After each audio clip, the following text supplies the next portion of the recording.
tomorrow they leave for the bubble. And, of course, we've heard from some Sixers, and there's kind of uniformity in that they're all kind of nervous about this whole thing. So to shed some light on how they're going to pull this off and whether it does get pulled off. That's bringing the man who covers the Sixers for The Athletic, Rich Hoffman on the Comcast Business Hotline Beyond Fast. Hello, Rich. Hey, Mike. All right, Rich, so you're reading and listening to the same comments of these guys, and everybody's really nervous about this. I know once they get down there, things may settle down, but what is your perspective on whether this thing gets pulled off? I think it will get pulled off. But, yeah, like you said, there is not like a uniform, let's go down there and do this type of thing. Like I think even some of the players who are excited to play understand that they are taking a risk and they are unknown. And I think, even yesterday you hear from two guys like Joel Embiid and Shake Milton, who they're on different ends of or not different ends, but different parts of the food chain with the team. But you would think that both of those guys have a lot to play for. Embiid to establish himself as, a real top tier player, Milton to establish himself as a rotation player. And even both of those guys said that, I'm not so sure about this. So I don't think it's everybody on the team, but it's one of those things where even with the best laid plans, once this was put into practice, it's going to be weird. Like I think the mental health aspect of these guys having a lot of their freedom taken away is going to take a toll on them as well. I think for sure up and down the roster there are a lot of guys who are feeling a little bit iffy about it. I think the safest place for them is to get on the floor, because I have basketball players, I think once they get on the floor, the competitiveness takes over. But it's like the bubble time and the angst in the bubble. I think there's really going to be an mental adjustment for these guys. And a guy like Joel Embiid, he says, I'm a homebody, so you don't have to worry about me. But he's worried about other dudes around the league. Yeah, he brought up that he said that, I trust myself. And to be clear, I would trust him too, because when he says, all he does is play video games, I think that is pretty much true. And other people have volunteered that as well. Yeah, I think he has concern for how they're going to enforce the bubble and, to make sure that if somebody leaves, then, you can't come back without going through the quarantine steps. I actually am I was working on the story. I don't know if you've seen on ESPN recently, they have the basketball tournament. Yes, I've been watching it. Yep. Yeah, and it's cool because the bubble. It's live basketball. Yeah. And they're in the bubble. And I was in Columbus, Ohio bubble. Yep. And there are a few guys on a Philly-based team. I think it's Team Brotherly Love. These former college players who I think anybody who would watch Temple and Ryder and a bunch of these teams would know these names. And it's funny, a lot of these guys are pros in Europe, so you would think that they are more conditioned to be away from their families. And even if it's not as restrictive, like they are allowed to go outside in Europe, there is a sense of loneliness over there. Even they say that for a couple weeks, it's certainly an adjustment, and how they the precautions they have to take to not catch COVID. The NBA will be a little bit different because TBT doesn't have as much money. They're basically making these guys stay in the same hotel. But for an NBA team that has to be there for, I don't know, 2 months, 3 months, if you make the finals, it's going to be a challenge. Yeah, it is, and I'm glad you brought up that tournament, because here's the difference. It's not as much of a choice for those guys. They're playing for subsistence. Like the NBA players, it creeps into their head. I have a choice. I got some stocked away. So I want, the only thing I wonder about is whether the heart is fully in it and whether we see full ball NBA ball. And again, that's trumped up by the fact that once they get on the floor, competitiveness takes over. So I don't know how to feel about what I'm actually going to see in these games. It's a great question, and you're seeing it with, Brooklyn and Washington and Phoenix. I think has just had a couple players test positive, but you're seeing these teams that really didn't have a shot anyway, not sending any of their best players. So I think it's pretty safe to assume, especially in the Eastern Conference, the play-in tournament is going to be a complete joke. But I do think even with the Sixers, who have guys who are, they have second thoughts. They don't feel perfect about it. I know Jason Tatum and other people have said that too. It's not just the Sixers.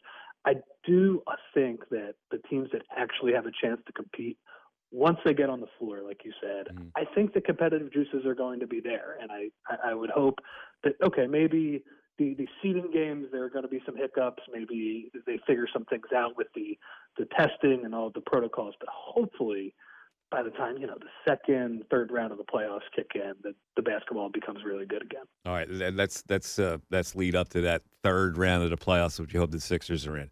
But let's go back to the drawing board here, because that's what Brett Brown's had to do in all these months, kind of go back to the drawing board and figure out a way. Now, he hasn't played with these guys together, so this is also the new twist.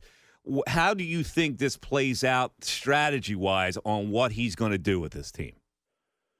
And, Mike, I think it'll probably be the second round, likely when he really has to have everything in place because, with Victor Oladipo not playing, I think the Sixers, if they want the 5 seed and they play somewhat hard, they will have that, and that means Milwaukee in the second round. I think from what we have heard from the coach, from the players, it has not been confirmed. I'm sure they'll keep their cards somewhat close to the vest.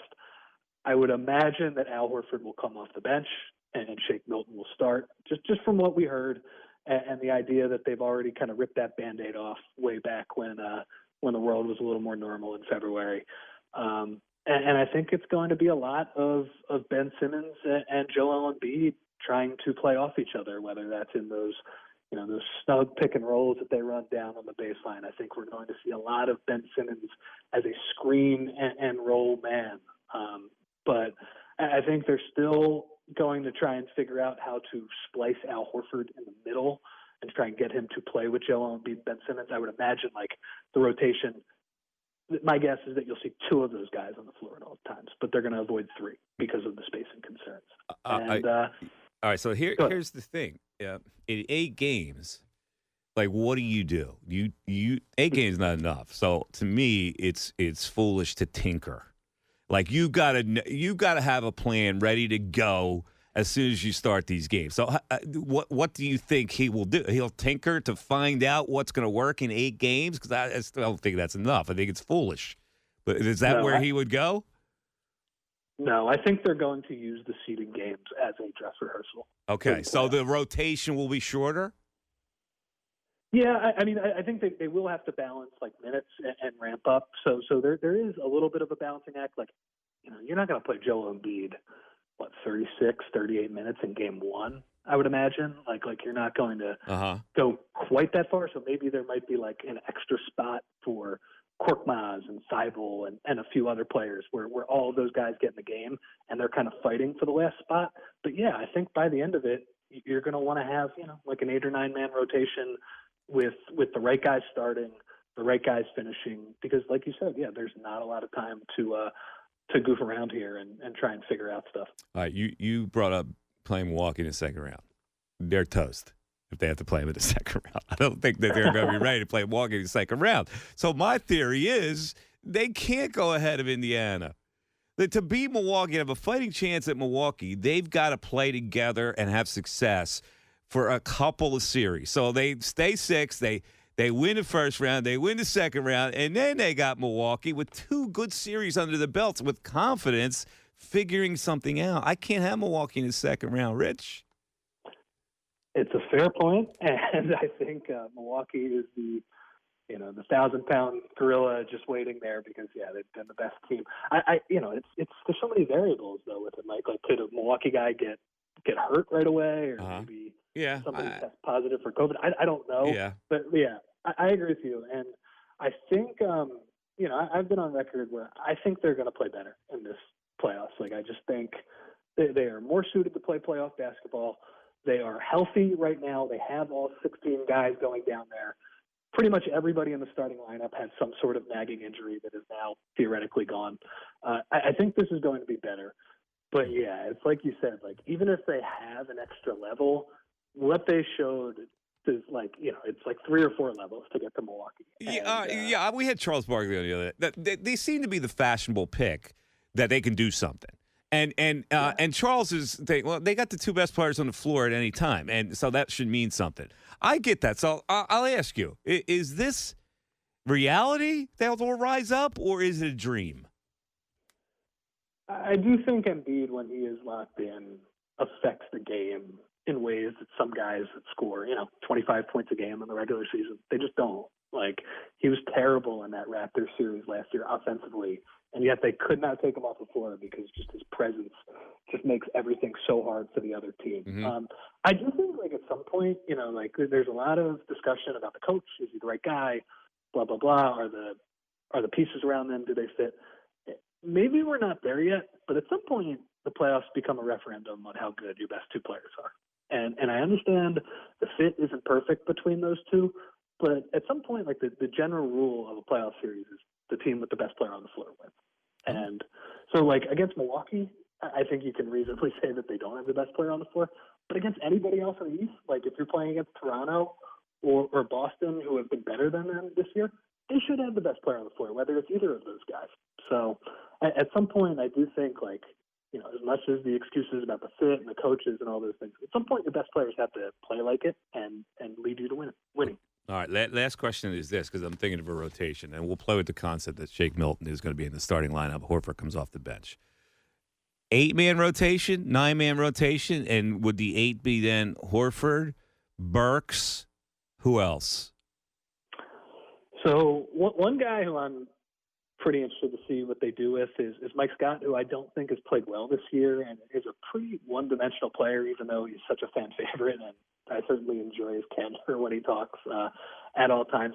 I do think, like, there is a value, though, in that Raptors series last year and in the Brooklyn series, the one before where he made the shot in Brooklyn. Mm-hmm. The fact that they've seen him perform in high-pressure games is something that you can't necessarily say for some of these other guys. Like, I think Thibault is really interesting because as good as he is, the playoffs are about your weakest link a lot of times. And if he is not shooting the ball well, he gives you very little on the offensive end. I think there's a question of, do you play Burks or Glenn Robinson, who probably gives you a little more defense than Burks, but Burks is a better ball handler.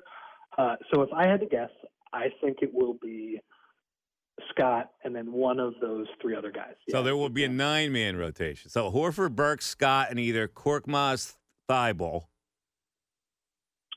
Or Robinson. Okay. Getting about 10 minutes per game. But, yeah, I think for the most part it's going to be an 8-man rotation. And then we've seen, the Sixers in recent years, that they are comfortable with their starting lineup. Once you get into the Game 6s and the Game 7s of the series that matter, and it turns into 7 really quickly. All right, Rich, we'll see what happens, man. Now, how are you covering this whole thing as they're in the bubble? From afar, I think, like everybody else, our company is going to send a lot of people down there, or a few people down there for sure. There are some, like, expense issues and things like that. I do understand. It's just crazy times right now, and hopefully we are able to talk to these guys on Zoom. I feel like I am an expert at Zoom now. Hopefully these guys will still be able to talk to us. But yeah, I'm pretty sure I'll be in Philly like the rest of us watching. All right, brother. Thanks for coming on. We appreciate it. Okay, Mike. Thank you. All right, Rich Hoffman from The Athletic.